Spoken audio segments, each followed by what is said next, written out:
Shalom semuanya, salam damai sejahtera untuk kita sekalian. Pada kesempatan ini saya akan berbagi sharing motivasi yang saya beri judul Bila Sudah Menemukan Harta Terpendam. Nah, saya baca perumpamaan yang diberikan oleh Yesus perihal kerajaan sorga. Yesus mengumpamakan kerajaan sorga itu seperti harta terpendam atau mutiara yang sangat berharga. Di Matius 13 ayat 44 sampai 46 dikatakan seperti ini. Hal kerajaan surga itu seumpama harta yang terpendam di ladang yang ditemukan orang lalu dipendamkannya lagi. Oleh sebab sukacitanya, pergilah ia menjual seluruh miliknya lalu membeli ladang itu. Ayat 45, demikian pula hal kerajaan sorga itu seumpama seorang pedagang yang mencari mutiara yang indah. Ayat 46, setelah ditemukannya mutiara yang sangat berharga, ia pun pergi menjual seluruh miliknya lalu membeli mutiara itu. Perumpamaan ini menggambarkan betapa kerajaan surga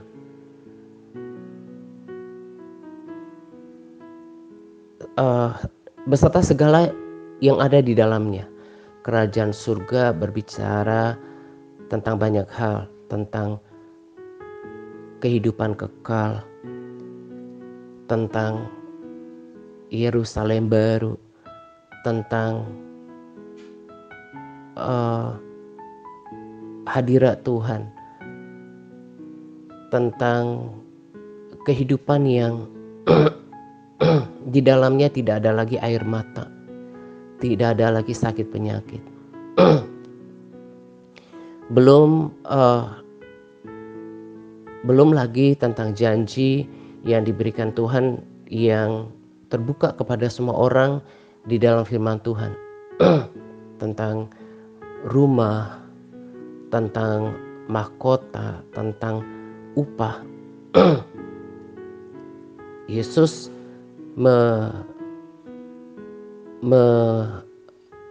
menjanjikan bahwa kelak dia akan datang dengan membawa upahnya kepada orang-orangnya yang benar, kepada orang-orang yang mengasihi dia, yang setia menantikan dia. Tetapi terlalu sering dan kebanyakan orang yang mengaku Kristen tidak memahami kebenaran ini dengan baik. Nah, inilah gambaran daripada dua kategori orang Kristen yang dia mengaku percaya Yesus, dia beragama Kristen, punya KTP Kristen, pergi ke gereja, merayakan Natal gitu ya. Tapi dia belum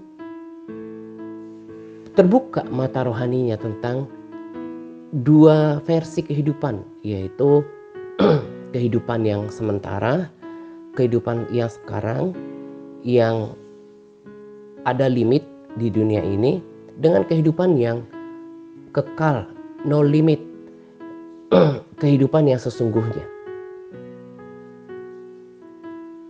Hanya sedikit orang yang mengerti dan memahami tentang kerajaan surga tadi yang saya katakan di dalamnya terbungkus tentang kehidupan yang kekal, kehidupan yang tidak ada sakit penyakit lagi, kehidupan yang tidak ada air mata, kehidupan yang sudah disediakan di Yerusalem baru, sebuah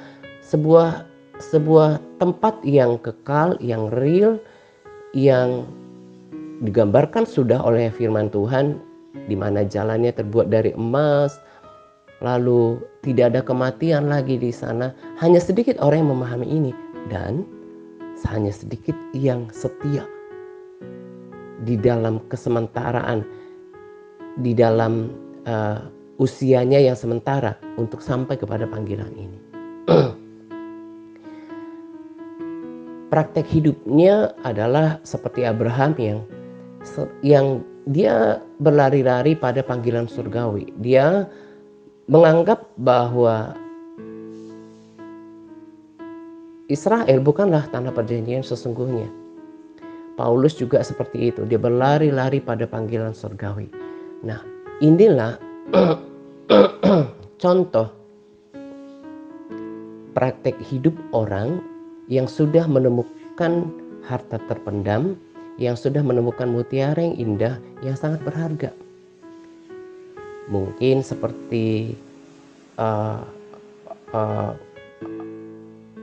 Pastor Park yang salah satunya yang juga menggambarkan orang-orang yang sudah menemukan harta terpendam, menemukan Yesus dan segala sesuatu di dalamnya Karena Yesus itu berbicara tentang kehidupan yang kekal, berbicara tentang surga, berbicara tentang kehidupan yang penuh sukacita, yang tidak ada kematian.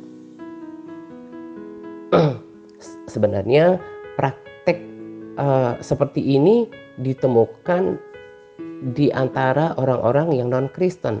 Ketika mereka menemukan Yesus, mereka mengalami perjumpaan pribadi dengan Yesus, ketemu dengan harta terpendam itu, menemukan mutiara yang indah itu.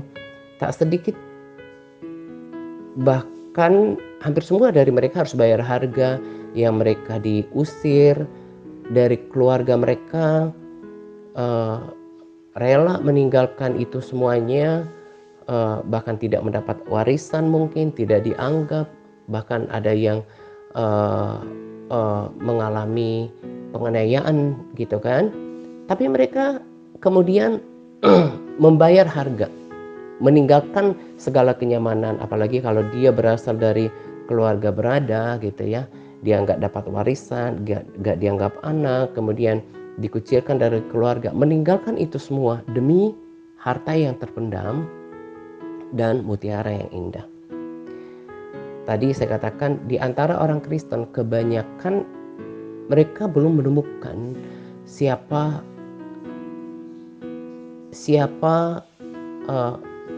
dan apa harta terpendam itu, mutiara yang indah itu.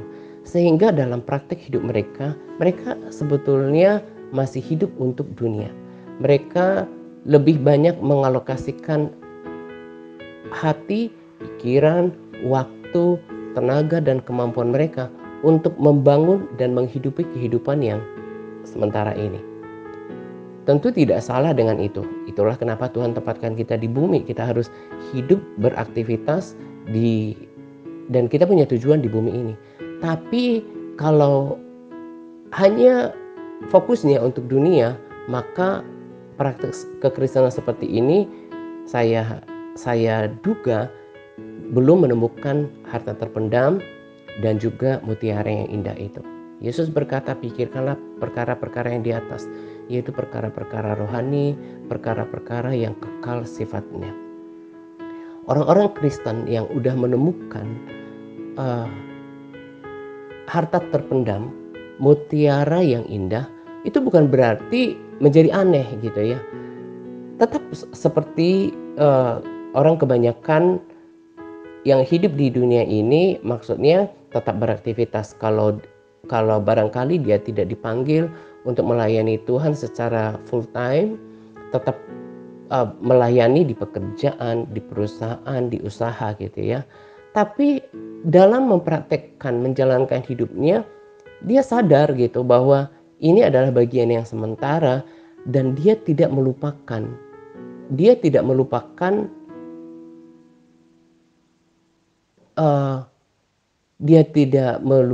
bangunan rohani yang terus akan dibangun. Bagaimana dia mengalokasikan waktunya untuk mencari Tuhan, mengenal Tuhan, belajar firman Tuhan. Karena dia udah tahu bahwa inilah yang kekal.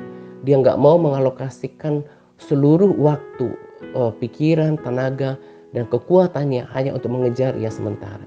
Nah ini kan menurut saya kan bodoh ya. Karena kalau sampai seseorang, orang Kristen, habis-habisan, mati-matian untuk sesuatu yang kekal, padahal seperti Mazmur katakan, ketika dia mati semua maksud-maksudnya akan lenyap, rencananya lenyap, yang dicari juga nggak bisa dibawa. Dia bersusah-susah untuk itu semua, bahkan kompromi, maka dia akan kehilangan sesuatu yang berharga nanti. Tapi kalau orang Kristen yang sudah mengerti tentang, sudah mengalami perjumpaan pribadi dengan Tuhan, sudah menemukan harta terpendam itu, sudah menemukan mutiara yang indah, yang sangat berharga itu, maka praktek hidupnya adalah menjadi seperti yang Yesus katakan, carilah dahulu kerajaan Allah dan kebenarannya, maka semua akan tambahkan kepadamu. Pikirkanlah perkara-perkara yang di atas. Maka hidupnya itu, standar hidupnya itu adalah firman Tuhan. Standar hidupnya itu adalah bagaimana supaya sejalan dengan panggilan rohani, panggilan surgawi. Maka perkara dunia mengikuti. Demikian juga dengan bagaimana dia mengelola segala yang melekat di dalam hidupnya, segala sesuatu yang Tuhan percayakan ke hidupnya, baik waktu, kemampuan, materi, semuanya itu dikelola dengan tepat sesuai dengan firman Tuhan. Orang kalau masih hidupnya belum menemukan harta terpendam, mutiara yang indah, maka dia hanya pakai waktunya untuk menyenangkan kedagingannya. Kemampuannya tadi yang saya katakan untuk mengejar sesuatu yang fana. Materinya, berkat yang dipakai tidak dikelola seturut dengan firman Tuhan. Hanya untuk memuaskan dagingnya, berfoya-foya seperti orang kaya dalam perkara orang kaya dan Lazarus. Dia tidak memikirkan kekekalannya. Waktunya tidak dipakai untuk melayani Tuhan. Padahal melayani Tuhan itu adalah tanggung jawab dirinya, perintah Tuhan juga. Melayani selain dengan pekerjaannya, melayani juga dalam banyak hal. Ketika berdoa itu kan pelayanan doa. Seperti kita di sosial media, kita memberitakan Injil, itu juga adalah tanggung jawab kita.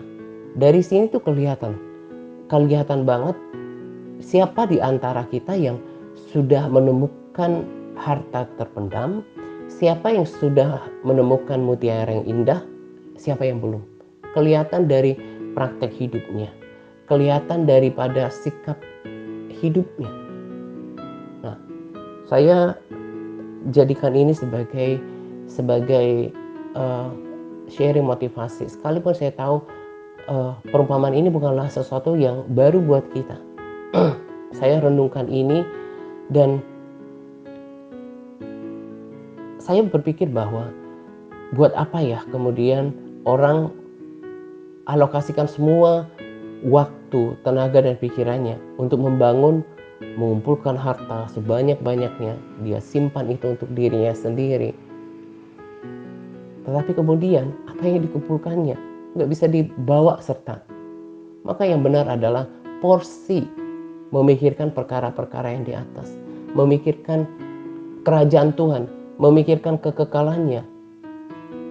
Itu harus lebih besar daripada hanya memikirkan kehidupan yang sementara. Dan yang lebih fatal adalah ketika orang kemudian menjadi putus harapan, menjadi lemah, menjadi lesu. Bahkan kebodohan yang terbesar adalah ketika menukarkan Yesus dengan materi, dengan jabatan, dengan kehidupan yang sementara. Orang-orang yang sudah menemukan Yesus, menemukan mutiara yang indah, menemukan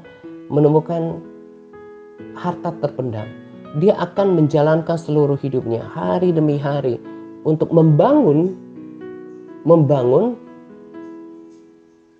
atau membeli supaya dia benar-benar memiliki seutuhnya harta terpendam itu, mutiara yang indah itu. Makanya banyak orang,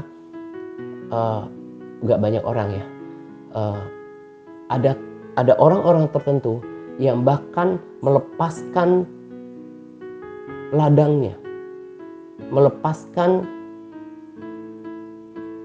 pekerjaannya, usahanya. Itu hanya orang-orang yang memang dipanggil dan siap bayar harga demi memilih untuk melayani Tuhan. Dan dalam kesaksian Pastor Park juga dikatakan bahwa siapa yang memiliki rumah yang megah di surga. Kalau tidak salah, dalam kesaksian itu dikatakan adalah rumah John Wesley, dan ada pastor dari Korea yang rumahnya megah di dalam kerajaan surga. Kenapa? Karena John Wesley memakai seluruh hidupnya, waktunya untuk melayani Tuhan. Orang Korea ini dia memakai harta bendanya untuk menyekolahkan orang-orang sekolah Alkitab, membangun kerajaan surga. Nah, dia pakai waktu, dia pakai seperti yang melayani Tuhan full time. Bukan berarti kita harus melayani Tuhan full time ya, tapi sesuai dengan panggilan kita. Dia pakai waktunya, dia pakai tenaganya, dia pakai pikirannya, dia pakai berkat yang ada pada dirinya untuk membangun kerajaan surga. Dan itu naik semuanya ke surga, menjadi bahan bangunan. Sekarang pertanyaan saya adalah, dari praktek hidup, kegelisahan, kekhawatiran kita, pikiran kita yang paling besar, kita posisinya di mana? Kelihatan. Kalau sampai seseorang menjadi putus asa, menjadi kecewa, menjadi kehilangan harapan karena persoalan hidup, karena seperti perumpamaan Yesus perihal penabur, kekhawatiran, himpitan kehidupan itu adalah salah satu potensi yang besar membuat orang meninggalkan Tuhan, menjadi kecewa, menjadi kehilangan kepercayaan. Bahkan walaupun dia tadinya sudah menemukan harta itu, tapi dia nggak bayar harga untuk itu, gitu ya. Nah, kelihatan kalau sampai karena pergumulan hidup, ada pokok-pokok doa yang kita doakan belum dijawab sama Tuhan. Hidup tidak seperti yang kita harapkan. Akhirnya kita meninggalkan persekutuan kita dengan Tuhan. Nah, ini adalah praktek hidup yang memang tidak mempersiapkan kekekalannya. Saya sederhana berpikirnya, jangan sampai saya gara-gara materi, jangan sampai saya gara-gara kehidupan yang sementara, akhirnya saya meninggalkan Tuhan, meninggalkan persekutuan saya dengan Tuhan, meninggalkan pelayanan saya dengan Tuhan. Gak apa-apa, saya berpikir toh itu juga kan sementara, gak bisa dibawa. Nah, inilah pikiran yang terbuka dari orang yang sudah menemukan harta terpendam atau mutiara yang indah. Lewat sharing ini, sekarang nilai diri masing-masing. Jangan-jangan kita ini belum menemukan yang paling berharga. Kita masih bisa menukarkan, mengabaikan persekutuan kita dengan Tuhan, pengenalan kita dengan Tuhan. Gara-gara apa? Gara-gara persoalan hidup belum terjawab gitu. Tadi saya katakan persoalan hidup, himpitan ekonomi itu sangat berpotensi untuk membuat kita tidak lagi bersemangat mengikut Tuhan. Nah, kalau itu ternyata yang sangat berpengaruh, maka kita udah salah praktek hidupnya. Orang kalau sudah menemukan harta terpendam, mutiara yang indah, bahkan seperti tadi yang saya katakan, meninggalkan kehidupan kenyamanannya pun dia berani. Seperti seorang yang menerima Yesus yang di India itu, yang punya kesaksian, sekalipun nyawanya harus diserahkan, anak-anaknya, istrinya dan dirinya, dia tetap tidak menukarkan harta yang terpendam dan mutiara yang indah itu. Sebab ini penting. Kalau ternyata kita gini, kita masih terganggu. Sikap kita dalam mengikuti Tuhan, memuji Tuhan, menyembah Tuhan, mengasihi Tuhan itu masih terganggu dengan perkara-perkara dunia yang kita mengalami himpitan, tekanan. Itu berarti kita belum benar praktek hidupnya. Itu harus dikoreksi. Itu tujuan saya untuk memberikan sharing ini. Dan lagi saya perlu tambahkan di sini, nanti ketika mendengarkan rekomendasi video yang minggu ini gitu ya, saya ketika menikmati itu saya rasakan hadirat Tuhan yang yang sangat kuat. Saya bersuka cita menikmati hadirat Tuhan luar biasa lewat pujian, penyembahan, dan juga terutama ya penyembahan setelah firman Tuhan. Firman Tuhannya juga punya pesan yang luar biasa. Kalau dirimu mengasihi Tuhan, itu benar-benar pasti hancur dengan hadirat Tuhan ketika mendengarkan video itu. Tapi kalau biasa-biasa, jangan-jangan belum mengalami Tuhan. Dan itu bagi saya itu sebuah keprihatinan. Dan itu kan tergantung usaha kita masing-masing. Tergantung komitmen kita dalam mencari Tuhan. Nah, lewat sharing motivasi ini, coba periksa hatinya. Jangan-jangan kita berada di antara jangan kita berada dalam satu komunitas gitu ya, duduk sama-sama mendengarkan sharing yang sama, tapi kita berbeda. Sikap hidup kita berbeda, hati kita berbeda. Contoh sederhana juga saya bisa lihat dari pelayanan kita. Yang sudah tahu bahwa selain doa-doa, selain kan pastor katakan selain pembacaan firman Tuhan, selain doa-doa, pujian menyembah kita, persembahan kita, pelayanan kita juga menjadi mengindikasikan apakah kita ini sudah tahu bahwa pelayanan kita ini nanti akan naik ke surga dan menjadi harta milik kita. Orang kalau udah ngerti itu, dia mau taat dan melakukan bagian untuk melayani. Tapi kalau belum, orang masih di ini loh, hatinya itu masih penuh dengan kejahatan, penuh dengan pembangkangan, pemberontakan, tidak memiliki kerendahan hati, dan dia ikutin dagingnya. Itu kan kalau para sahabat juga saudara berada dalam pengertian yang sama dengan saya, itu memprihatinkan loh. Berada dalam komunitas yang sama, tetapi sikap hatinya itu berbeda. Dia belum menemukan apa yang terpenting. Nah, lewat sharing ini, koreksi hati masing-masing. Jangan-jangan belum menemukan harta yang terpendam. Jangan-jangan belum menemukan mutiara yang indah. Jangan-jangan bahkan belum mengalami perjumpaan pribadi dengan Tuhan. Coba cek, kalau mendengarkan rekomendasi video minggu ini biasa-biasa, jangan-jangan belum mengalami Tuhan. Atau pernah mengalami Tuhan dan sekarang sudah kehilangan kasih mula-mula. Dan itu memprihatinkan. Dan Tuhan tidak berkenan kalau kita mengikuti dia tapi tanpa kasih. Nah, kiranya sharing motivasi ini menjadi evaluasi bagi kita. Supaya kalau Tuhan masih berikan kita kesempatan saat ini, kita segera memperbaiki hubungan kita dengan Tuhan. Kita segera mengkoreksi hidup kita. Jangan-jangan kita ini berada dalam satu komunitas, tapi tidak memiliki kesamaan. Kita tidak memiliki kesamaan pengertian dan pemahaman tentang kerajaan surga. Nah, ini saja saya mau berikan pada sharing yang saya mau berikan pada kesempatan ini. Kiranya menjadi perenungan buat kita. Prihatin melihat orang-orang yang ternyata belum menemukan yang paling berharga dalam hidup. Yesus dan kerajaan dan janji-janjinya itulah yang paling berharga dalam hidup. Dan kalau itu sudah ditemukan, persoalan hidupnya sementara tidak akan mempengaruhi performanya dalam melakukan semuanya. Gitu ya. Selamat menjelang 2 pagi untuk kita sekalian.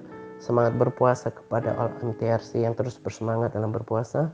Semangat par, Tuhan Yesus memberkati kita senantiasa. Amin.